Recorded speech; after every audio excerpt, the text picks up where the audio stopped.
Good morning. தூங்கி எழுந்தாச்சு. ஆக்சுவலாக ஒரு விஷயத்த நான் வந்து கண்டிப்பாக உங்ககிட்ட ஷேர் பண்ணணும்னு நினச்சேன்.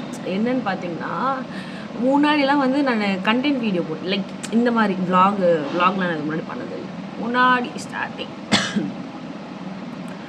ஆஃப்டர் லாங் இயர்ஸ் பேக் முன்னாடியும் சரி, ஒரு ஆறு மாதம் இருக்குமா, 6 மாதம் 4 மாதம் முன்னாடியும் சரி, லைக் ஏதாவது ஒரு கண்டென்ட் யோசிச்சு எபிசோட்ஸ் யோசிச்சு அந்த மாதிரி வீடியோ போட்டுட்ருந்தேன்.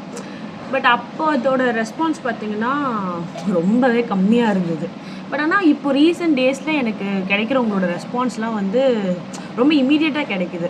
ஸோ அப்போ தான் நான் ஒரு விஷயம் புரிஞ்சுக்கிட்டேன். நமக்கு இந்த மோட்டிவேஷனோ இப்போ இருக்கிற பீப்புள்ஸ்க்கு வந்து இந்த மோட்டிவேஷனோ அப்புறம் அது என்ன சொல்கிறது, இந்த ஒரு கருத்து சொல்கிறதோ இதெல்லாம் பெருசாக பிடிக்கிறது இல்லை. ஒன்ஸ் தே ரிலேட்டட் யூ, நீங்கள் பண்ணுற விஷயம் அவங்களுக்கும் ரிலேட் ஆகும் போது நீங்கள் பண்ணுற எல்லாமே பிடிக்குது. இவ்வளோதான் மேட்ரு. அதை தான் உங்ககிட்ட ஷேர் பண்ணணுன்னு நினச்சேன். சரி, தூங்கி எழுந்து டைரெக்டாக ஃபோன் எடுக்கிறேன். நான் போயிட்டு ப்ரஷ் பண்ணிவிட்டு கிளம்புறேன். வா, இந்த முடியை மட்டும் புரிஞ்சிக்கவே முடியலங்க. ஒரு மாதிரி இருக்கான் ஒரு டைமும். திடீர்னு நல்லா இருக்கிறான், திடீர்னு வந்து நல்லா இருக்க மாட்டான். இவனை மெயின்டைன் பண்ணுறதே பெரிய பஞ்சாயத்து. அதாவது பாய் ஃப்ரெண்டை கூட மெயின்டைன் பண்ணிடலாம் போல், இந்த முடியை மெயின்டைன் பண்ண முடியலங்க. ஆக்சுவலாக ரொம்ப ஒரு 4 இயர்ஸ்க்கு முன்னாடி வந்து நான் பாய் கட்டில் இருந்தேன். அதுக்கு முன்னாடி லாங் ஹேரில் இருந்தேன். லாங் ஹேரில் இருக்கும்போது வந்து எங்கள் அம்மா பார்த்துட்டு இருந்தாங்க. லாங் ஹேர் வந்து எப்போ ஷார்ட் ஹேராக மாற ஆரம்பிச்சதோ அப்போ நான் பார்க்க ஆரம்பிச்சும் போது, ஒருவேளை எங்கள் அம்மா கிட்டே திருப்பி போய் இந்த முடியை ஒப்படைச்சிட்டா, எங்கள் அம்மா தாம்பரத்தில் இருக்கிறாங்களே, நான் எப்படி போய் ஒப்படைக்கிறது? ஐயோ, சரி கிளம்புவோம்.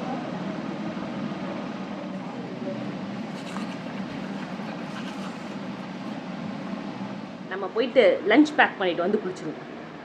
எங்கள் ஹாஸ்டலில் இட்லி மேக்கப்புறம் தான் மட்டும் காமிச்சிருவோம். மூஞ்ச சட்னி சாம்பார், அது மத்தியான சாப்பாடு நமக்கு வேணாம். போயிட்டு குளிச்சுட்டு வந்துடுறேன். குளிச்சுட்டு வந்தாச்சு. முடியை தான் பேசாமல் என்ன பண்ணுறதுன்னு தெரில. போனிட்டேலே போட்டுருவோம் ஆஸ் யூஷுவல். என்ன சொல்கிறீங்க? ஓகே, அப்போ நீ கிளம்பிட்டு வரேன். இந்த முடியை எவ்வளோ கஷ்டமாக இருக்கு தெரியுமா?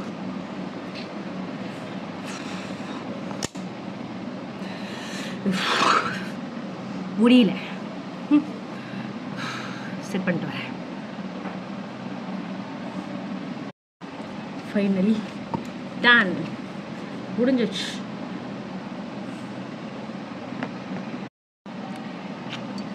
ரெடி ஆயாச்சு. வாட்ச் மட்டும் கட்டிட்டு கரெக்டாக என் வாட்சில் வந்து இப்போ டைம் தெரியுதா, 9:43. 10 மணி 10:10 ஆஃபீஸ் போனால் போதும். நம்ம என்ன பண்ணலாம், போய் சேட்டா கடையில் சூடாக ஒரு ஹார்லிக்ஸை போட்டுட்டேன், அதுக்கப்புறமேட்டு போகலாம்.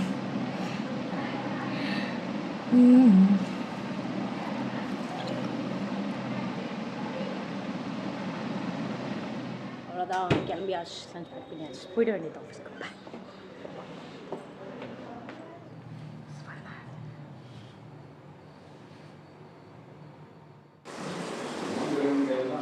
இன்றைக்கி டேவே ரொம்ப ஹெக்டிக்காக போச்சு எனக்கு. ஒரு வழியாக டே முடிஞ்சதை நினச்சி நிம்மதியாகவும் இருக்குது, அதே நேரம் இன்னும் கொஞ்சம் டென்ஷனாகவும் இருக்குது. பட் ஏனியா நம்ம ஒரு டேவும் டெய்லி நல்லா போகும்னு சொல்ல முடியாதுல்ல. ஒரு நாள் மொக்கையாக போகும், ஒரு நாள் நல்லா போகும். எல்லாத்தையும் மீறி தான் சர்வை பண்ணி ஆகணும். பட் ஒரு நல்ல விஷயம் என்னன்னு பார்த்தீங்கன்னா, எனக்கு கிடைச்ச மாதிரி ரூம்மேட்ஸ் வந்து வேறு யாருக்குமே கிடைக்க மாட்டாங்க. துணி காய போடுறதுன்னு சொன்னேன் இல்லையா, மாடியிலேருந்து துணியெல்லாம் அவங்களே எடுத்துகிட்டு வந்துட்டாங்க. இந்த மாதிரி ரூம்மேட்ஸ் யாருக்கு கிடைக்கும்? அது வரைக்கும் ஐம் லக்கி. இதை பார்த்த உடனே ரொம்ப டென்ஷனில் வந்தேன். உள்ள ரூம்குள்ளே நுழைஞ்ச உடனே எனக்காக ஒருத்தவங்க ஒரு வேலையை பார்த்து வச்சாங்கன்னொடனே இன்ஸ்டண்ட்டாக எனக்கு வந்து கொஞ்சம் ஃபீல் குட்டாக வந்துருச்சு. எனக்கு இப்போது இந்த மொமெண்ட் வந்து கொஞ்சம் ஃபீல் குட்டாக இருக்குது. இன்றைக்கி வந்து எங்கள் கேன்டீனில் வந்து நான்வெஜ் எவ்ரி தேர்ஸ்டே வந்து பார்த்திங்கன்னா சிக்கன் குழம்பும் சப்பாத்தியும் கொடுப்பாங்க. ஸோ எனக்கு டிஃபனும் எடுத்து வச்சிட்டாங்க என் ரூம்மேட்ஸ். இந்த மாதிரி ஒரு ரூம்மேட்ஸ் யாருக்கு கிடைக்கும் சொல்லுங்கள்? ஸோ அது வரைக்கும் நான் வந்து ரொம்ப ரொம்ப ரொம்ப ஹாப்பியாக இருக்கேன். ஸோ நாளைக்கு வ்ளாகில் பார்க்கலாம். பாய்.